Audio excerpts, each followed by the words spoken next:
Good morning everyone. Today we will discuss greenhouse effect. अभी तक हम ताजमहल की केस स्टडी पढ़ चुके थे कि ताज जो है वो येलोइश कलर का हो गया है. That is due to the industrial area which is present in the Agra. Now what is green house effect? You know that the sun's rays warm the earth surface. मतलब जब सन की रेज आती है तो अर्थ के सरफेस को गर्म कर देती है, हीट कर देती है. A part of the radiation that fall on the earth is absorbed bye it. मतलब जो सन की रेज है उसका कुछ पार्ट यानी कुछ रेडिएशंस अर्थ क्या करती है, एब्जॉर्ब कर लेती है. And a part is reflected back into space. और कुछ ऐसा पार्ट होता है उस रेडिएशंस का कि जो वो रिफ्लेक्ट बैक कर देती है, स्पेस के अंदर में वापस भेज देती है, रिफ्लेक्ट हो जाता है. ठीक है. A part of the reflected radiation is trapped by the atmosphere. इसका कुछ पार्ट ऐसा है रिफ्लेक्टेड रेडिएशंस का जो एटमोसफियर में ट्रैप हो जाएगा. ट्रैप का मतलब है वहीं पर, जैसे रैट ट्रैप होता है, मतलब किसी चीज़ को पकड़ने के लिए हम लगाते हैं ट्रैप. तो ये भी क्या है, रेडिएशंस वहाँ पर एटमोसफियर में ट्रैप हो जाएंगी. The trapped radiations further warm the अर्थ. अब ये जो ट्रैप्ड रेडिएशंस हैं ये भी क्या करेंगी, अर्थ के सरफेस को वार्म कर देंगी, अर्थ के जो एटमॉस्फेयर है उसको गर्म कर देंगी.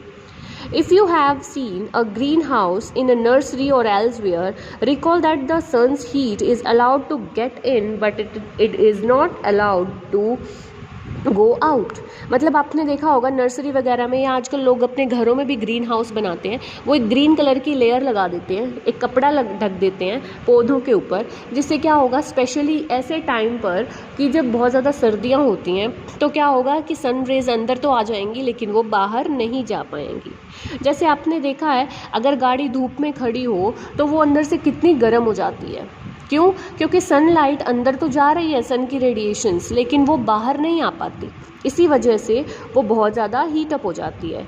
सेम ऐसे ही यहाँ पर भी हो रहा है कि नर्सरी में या कहीं पर भी जब हम ग्रीन हाउस लगाते हैं, ग्रीन कलर की लेयर ऐसे कपड़े से या किसी शीट से ढक देते हैं, तो वो क्या करता है, सन की हीट को अंदर तो जाने देता है, गेट इन, बट बाहर नहीं आने देता. It is not allowed to get out. The trapped heat warms the greenhouse. अब जो हीट अंदर चली गई है, जो रेडिएशंस अंदर चली गई हैं, वो क्या करेंगी, उसको गर्म कर देंगी. The trapping of radiations by the earth's atmosphere is similar. ऐसे ही सेम अर्थ एटमोसफियर भी ग्रीन हाउस की तरह एक्ट करता है. तो इसको हम क्या कहते हैं, that is, this is why कि this is called green house effect. Without this process life would not have been possible on the earth. अगर ये प्रोसेस ना हो तो हम अर्थ के ऊपर रह नहीं सकते. क्यों? क्योंकि जैसे ही सारी सनलाइट आएगी वो सारी चली जाएगी, वापस रिफ्लेक्ट बैक हो जाएगी. तो दिन के टाइम पर बहुत गर्मी होगी और रात के टाइम पर तो बहुत ठंड पड़ेगी. तो लाइफ पॉसिबल नहीं होगी अगर ग्रीन हाउस इफेक्ट ना हो तो. But now it threatens life. लेकिन आजकल क्या हो रहा है, ये बहुत ज़्यादा हो गया है, इसीलिए इससे लाइफ थ्रेटनिंग होगी. लाइफ थ्रेटनिंग का मतलब है कि वो हमें नुकसान कर रहा है, हमारी लाइफ को नुकसान कर रहा है. CO2 is one of the gases responsible for this effect. CO2 मतलब जो कार्बन डाइऑक्साइड है वो इस इफ़ेक्ट के लिए रिस्पॉन्सिबल है. You know that CO2 is one of the components of air. और आपको पता है कि कितने परसेंट होती है CO2? 0.03%. इतनी कम है. You have also studied the role of carbon dioxide in plants. आपने पढ़ा है फर्स्ट चैप्टर में या प्रीवियस क्लासेस में भी पढ़ा होगा 7th में कि जो फोटोसिंथेसिस है वो सिर्फ कार्बन डाइऑक्साइड की वजह से होती है.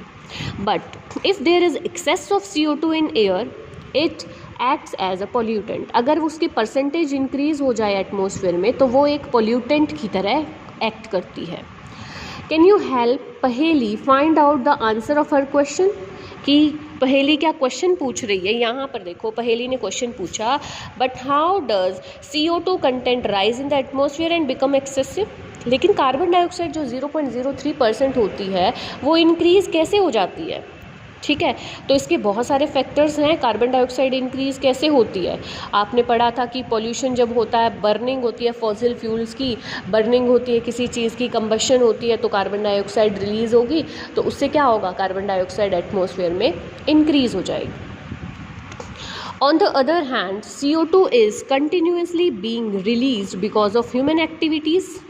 On the other hand, area under forest is decreasing. मतलब जो forest है वो decrease होते जा रहे हैं, plants को cut करते जा रहे हैं, तो plants क्या करते हैं? Plants utilize CO2 from atmosphere for photosynthesis.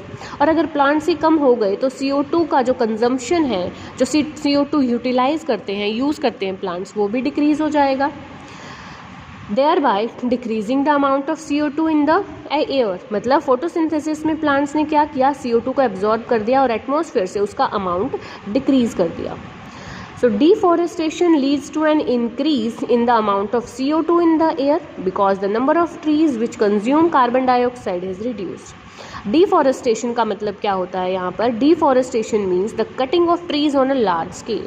मतलब कि फॉरेस्ट को कट कर देंगे, एक साथ बहुत सारे प्लांट्स को कट कर दिया, तो उससे क्या होगा? प्लांट्स कम हो जाएंगे, तो कार्बन डाइऑक्साइड जो यूज़ कर रहे थे वो यूज़ नहीं कर पाएंगे, तो इसका मतलब कार्बन डाइऑक्साइड एयर में इंक्रीज़ हो जाएगी.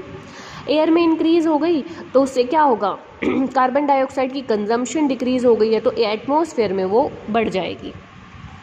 Some human activities thus contribute to the accumulation of CO2. यहाँ पर देखो accumulation का मतलब क्या होता है? इकट्ठा होना. तो accumulate हो रही है CO2 in the atmosphere कुछ human activities की वजह से. CO2 traps heat and does not allow it to escape into space. CO2 क्या करती है? इस heat को ट्रैप करती है और स्पेस में नहीं जाने देती. As a result, the average temperature of the Earth's atmosphere is gradually increasing. This is called global warming. मतलब इसकी वजह से क्या होता है?